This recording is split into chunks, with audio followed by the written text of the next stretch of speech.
Welcome back to WWH. My name is Andrew Dreamer, and on today's episode of Ringside Review, we have a throwdown unlike any we've seen before. In one corner, we've got the Abbott family, scrappy survivors fighting for silence. And in the other corner, the sound-sensitive creatures who will rip you apart if you so much as crunch a chip. This is a no disqualification, hold your breath brawl for survival, and it's called A Quiet Place.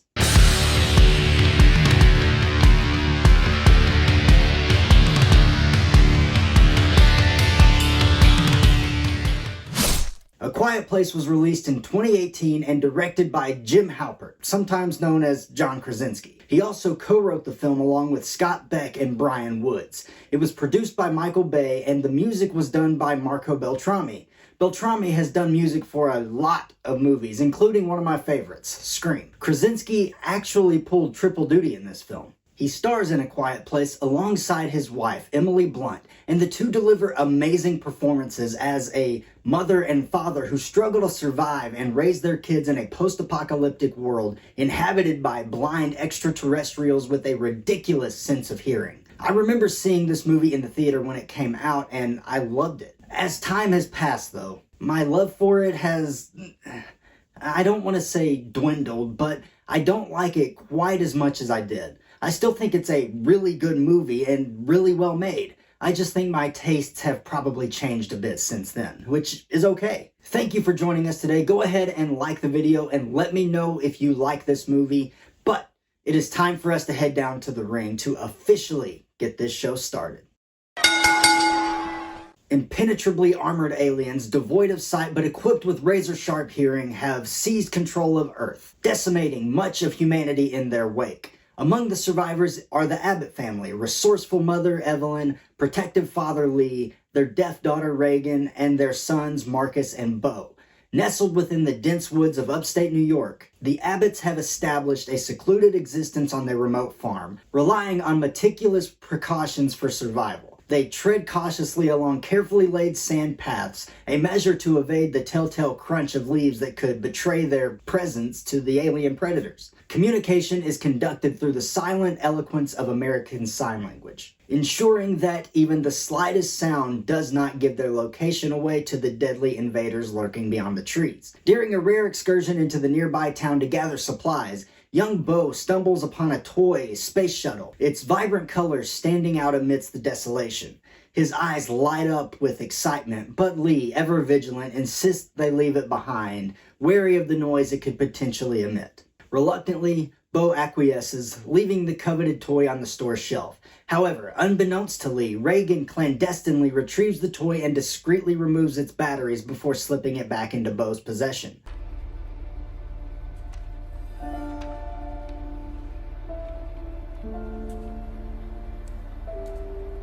As the family prepares to depart, unaware of Reagan's covert act of kindness, Bo quietly reclaims the batteries, his innocent curiosity overriding his understanding of the risks involved. By the way, don't miss a single bone-crushing upload. Hit that subscribe button, unleash the horrors, and become a member of the WWH Universe. We're not just wrestling with horror. We're delivering it to your screen every week. The Abbotts set out on their journey homeward, the forest enveloping them in an eerie silence broken only by the rustling of leaves underfoot.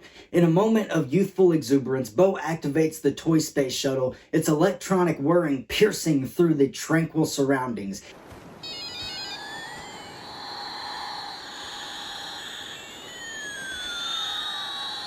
Instantly, the air is fraught with danger as the sound attracts a lurking creature, its monstrous presence a menacing reminder of the perils that surround them. Desperation fills the air as Lee races towards his son, his heart heavy with grief and remorse, but fate, cruel and unforgiving, has already sealed Bo's fate. Before Lee can intervene, tragedy strikes swiftly and Bo falls victim to the merciless predator, his life extinguished in the blink of an eye.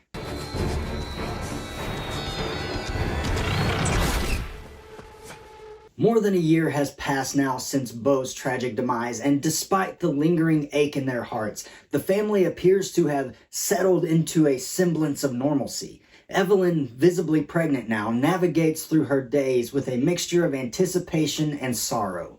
On a crisp afternoon, Marcus finds himself begrudgingly agreeing to accompany Lee on a fishing trip. Meanwhile, Reagan, unable to shake off the melancholy, makes her way solemnly to Beau's resting place, seeking solace in the memories of her lost sibling. As fate would have it, just as the family members disperse, Evelyn begins to go into labor, and as she hurries to the basement, she steps on a protruding nail and smashes a picture, causing the glass to shatter. I mean, this is right out of Home Alone.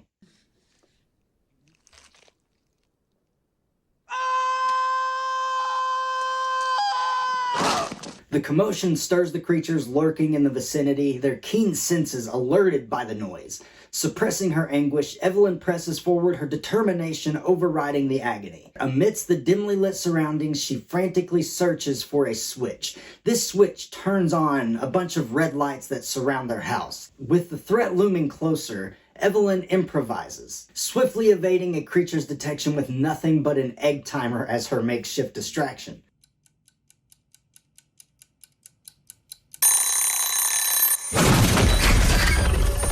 Meanwhile, Marcus and Lee, sensing danger, spring into action, driving the creature out of the house with a barrage of fireworks, allowing Evelyn to safely give birth to the baby. Through their collective efforts and unwavering determination, the family welcomed a new life amidst the shadows of loss and adversity. Reagan, catching sight of the fireworks, dashes back to the house. Following her, Lee rushes in and takes the baby and Evelyn to a concealed spot beneath the barn's floor.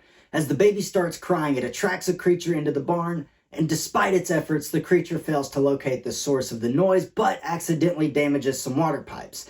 Evelyn awakens to find the hideout flooded and the creature still present, prompting her to seek refuge behind the cascading water to conceal her movements.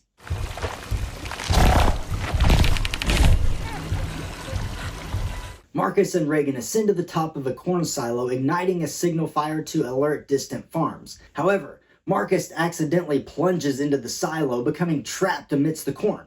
Simultaneously, the creature from the hideout makes its way towards the silo, launching an assault on Reagan and Marcus. As the creature disrupts electronics, causing Reagan's cochlear ear implant to emit a piercing noise, it recoils in agony and retreats, inadvertently creating an opening in the silo that frees the trapped children.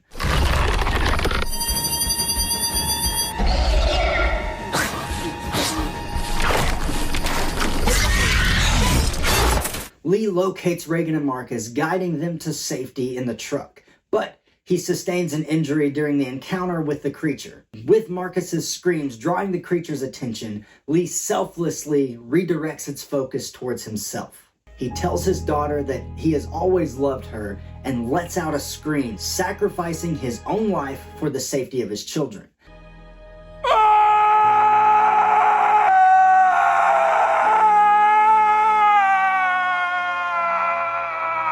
This is genuinely one of the most powerful moments I've ever seen in film. Reagan and Marcus manage to get away. Returning to their house and welcomed by Evelyn, they are startled by the screeches of a nearby creature. Hastening inside, they find themselves ambushed by the creature as it infiltrates the house. Recognizing the creature's vulnerability to the high-pitched noise emitted by her implant, Reagan swiftly removes it and positions it near a microphone, amplifying the sound. The piercing noise causes the creature to recoil in agony, revealing its soft, vulnerable inner mouth, enabling Evelyn to eliminate it with a well-aimed shot.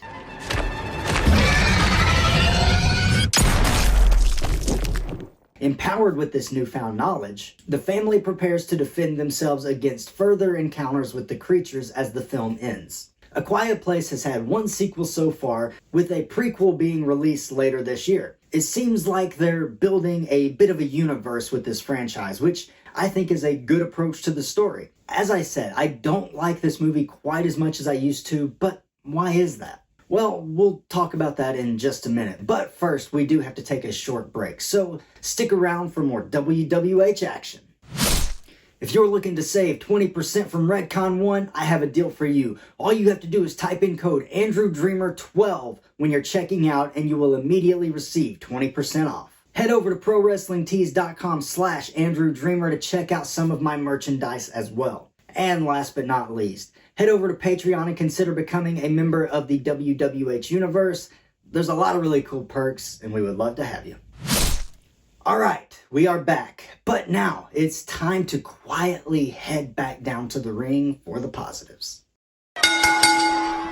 One of the standout aspects of A Quiet Place is its unique concept, a world overrun by these alien creatures that hunt based on sound. This concept creates a constant sense of tension and allows for creative storytelling opportunities. For example, the opening scene establishes the stakes of the film instantly as the family must remain silent while scavenging for supplies in a deserted town. And then you immediately kill off one of the children. It's heartbreaking, and you know this new world they're living in is not safe at all. And the sound design. This film was nominated for an Oscar in sound editing, and personally, I think it should have won. Because of the incredible sound design, the film effectively builds and maintains a tense atmosphere throughout. The use of silence as a storytelling device adds to the suspense, making every sound feel potentially deadly. For instance, the scene where Evelyn must give birth in complete silence while a creature lurks nearby is particularly nerve-wracking for me. The performances of the cast, especially Emily Blunt and John Krasinski, are really strong.